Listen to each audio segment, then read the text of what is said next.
executive members to go talk to them. The fruit of the coffee is still intact, so we call it honey process. Or you could call it pulp dried, natural or fruit dried because it has the fruit on it. This is episode 3 of Bean the Brew, and today we're going to learn how to start a Kona coffee farm. So what's step 1? Step 1 is find some land. I think we found some land. We're at Navarre Estates. Yep. Luckily, there's a lot of land here, and there's a lot of land in Hawaii. And find some land, and we're going to move on to step 2. Step 2 of starting a Kona coffee farm is finding Kona coffee saplings. Here are some saplings. They're about a year old. This is about the right size for them to go in the ground once they're wooded. But yeah, step 2, get some coffee saplings. Where can I find a coffee sapling if I didn't know you? Honestly, I see a lot on Facebook Marketplace. So if you want to find a coffee sapling, go to Facebook Marketplace. What type of saplings are these today? So I got these from Kona Farm Direct. Got a really good nursery over there. These are the SL34 that we featured last year. Man, These are the not saplings the from SL34s. Yep. How much does one of this go for? Something like this will probably go for about $15 a tree. So we got the saplings. I guess we're ready for the next step of starting a Kona coffee farm. The Paymon called me. He said he needs some real muscle today. So I'm here to dig some holes, which is step 3. Dig holes for the trees. They're like the movie holes. They need to be that size. 6 feet, this wide, this deep, right? Sure. Definitely not. Oh yeah, these are the new shirts. These should be out now. But these are the new HiCO Hawaiian oversized tees. We got Paymon wearing one as well. Beautiful. Highlighting all the beauty of Hawaii. We got our slogan on the back. Be humble, be aware, and don't be afraid. Make some waves. I love that. The way I live my life every day. Well, you saw how fast, like you guys were here last week, it wasn't this long. That's how fast it grows here. You got to cut it like every week, every 2 weeks. And you have to cut it by hand, with little tiny scissors. I can mow for the most part, but there's a lot of parts on this that we can't. This over here is where we're gonna plant. Okay, why are we planting here? I had trees here. This guy died. We're gonna get him out and we're gonna put. Why'd he die? There's so many different ways he could have died. Just didn't make it. So when I pruned him this year, dumped him, we can get rid of him. Put a new one in. Okay, what % of trees do you think die? We planted about 300 of these 3 years ago. Still have about 250 of them. Okay, that's pretty good. Just in this SL34. Don't get too upset if a tree dies because it's part of the process. Yeah. You said this deep, this wide? Is that what you said? Not that wide. Yeah. Let's get this guy out. It'd be a lot easier to use the. Never mind. Go back. Okay, there we go. Yeah, look at that. Look at that. You can see this, one of the roots, J root, but this is a main feeder, so this was good. What's a J root? It's one of the main root? Yeah, Johan root. You don't like that. It kills the trees. Oh. For the most part, yeah, time to replace this guy. But this is gonna be where we dig that hole. And luckily we already had a tree here, so it's already pretty fertile, pretty easy to go down here. But is there anywhere where you don't want to plant saplings? in the rows where I mow. Is it looking pretty volcanic, nutrient rich? I mean, look at all the bugs here. You see all the different bugs that we have in the soil. Did you check these out? So much bug life over here. Yeah, That's so check healthy. this out. Yeah, come close. A little cockroach. You want a lot of cockroaches. Yeah, you got all these like, stinkers. So much organic life in this soil. Well, I might have to kill them all digging a hole. They'll dodge it. I'll move them out of the way. Use the shovel side. Makes it a lot easier. That was easy. This volcanic soil is easy to dig. Okay.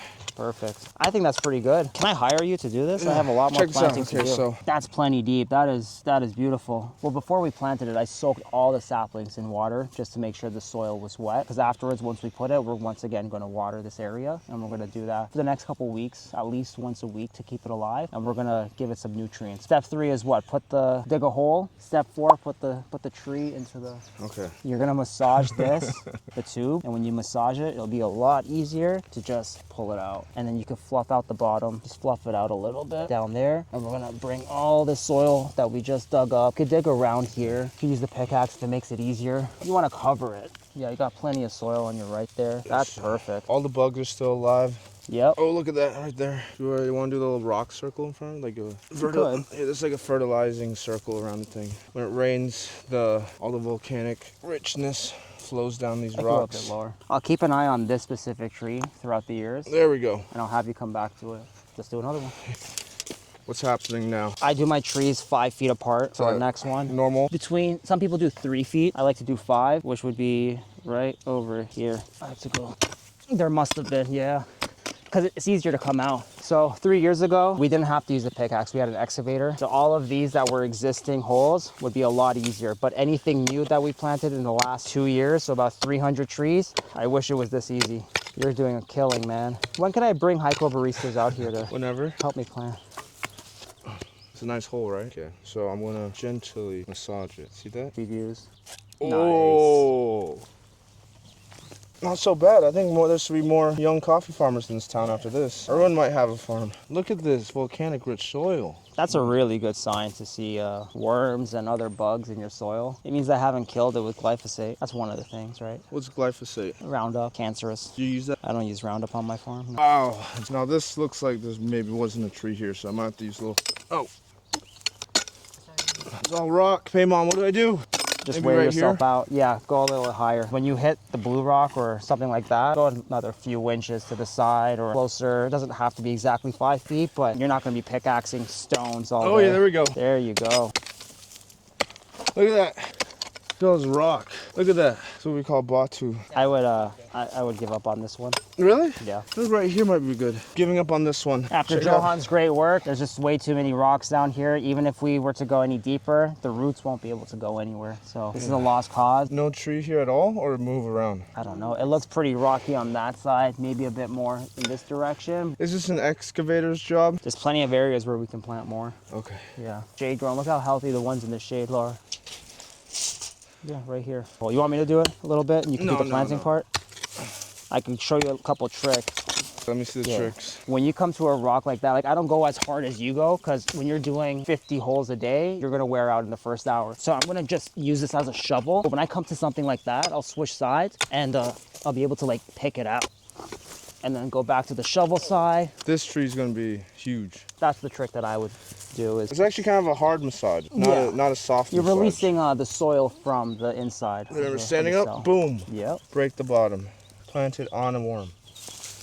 Oh, look at all these worms. Look, another one. Got some great soil here in Keoho. A bit more soil on top of it. Next one, 5 feet. Probably be halfway to that tree.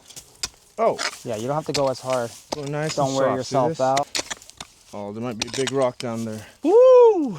Whoa! Your hand in there. Oh! You got centipedes in here? Wait, the big ones, the scary ones? I think I'm done for the day. Oh, we got one more tree. Really? Volcanic rich soil. Just break up some soil and I'll go grab a tree. Do I look like a coffee farmer? Okay. Do not put your hands in the holes, or be careful because there are centipedes. Paimon forgot, but you do not want to get bit by those giant, scary red centipedes. Being careful about putting my hand up in there this time. No centipedes, no. Ah. I added a rule to the farming. Some people fluff the entire part. I understand why they do it, but we don't really need to do it. So now we've done the first 4 steps. Water the trees. Water the trees. All right, so we just planted it. No, it's no secret. I don't have a hose that's long enough to get these, so we have the good old pail. You want to get the soil. The leaves are soil is what needs it, and not just on the trunk, but like around it too, because you just want to give enough for Why'd everything you put this around. giant rock here? That, and so I don't mow it and it doesn't break my mower. Okay. Here once a week. It is summertime here, so it's pretty hot. Maybe twice a week. Yeah, that's plenty of water. To start a HiCO East Coast. Pretty straightforward. Farming's pretty easy. It's just hard work. I could see a good cup of coffee, if done correctly, from start to finish, costs $10, honestly. $10 a cup. I've been to a cafe where they charge $1,000 a cup. It was the best cup of coffee I ever It had. had to be Dubai. It was the best coffee ever grown, ever in the world. Wow. Step 6 is what? Nurture the coffee tree for 2 to 3 years. That's step 6. This was planted in 2023 in the summer. Look how big it is. I mean, this is love. We fertilizer. You could see some granular fertilizer down below. Giving love to this tree and giving love back to us now. What did you do right on this tree? All those steps. Anything you did wrong? Wrong? There's plenty that I did wrong. Feed it in time with fertilizer. I've let the weeds get a little too tall. Some vines were growing on the tree, so I already see some suckers on the tree that I could remove, like this guy. Big ol' sucker. Is this a sucker right here? Oh! That's a big boy. So how many hours, if I just say you had 10 trees, how many hours a week should you spend on your coffee farm? An hour at most. An hour? Wow. Yeah, It's 10 not trees bad. isn't much. And then 10 trees equals, you said, 20 pounds of roasted coffee? It can. After the, Can. if it's this big and it's full of fruit, yeah, it could definitely be 2 pounds of coffee. So in 3 years, you could have 20 pounds of coffee a year. That's 1 pound, that's 1.5 pounds a month. That's pretty nice. Potential. Well, every double shot is what, 18 to 20 grams. Double shot of espresso, right? That's 25. Spend an hour a week farming and you never have to pay for coffee again. For the best coffee again. You have to pay in labor. I think if you love coffee and you find a little land, why not try? I agree, absolutely. I'm just grateful you guys are here filming and showing this because people need to see this work. They just think it's a barista that gets paid to make your coffee. Go back to the roaster, go back to the delivery driver, go back to the person working on the farm processing, picking, planting. A lot of hands that go into just that one cup of coffee. So I'm just grateful. HiCO, I love the cafe, I love the vibe, I love the coffee. So happy you guys are here showing this. Let's make coffee great again. You're gonna make that.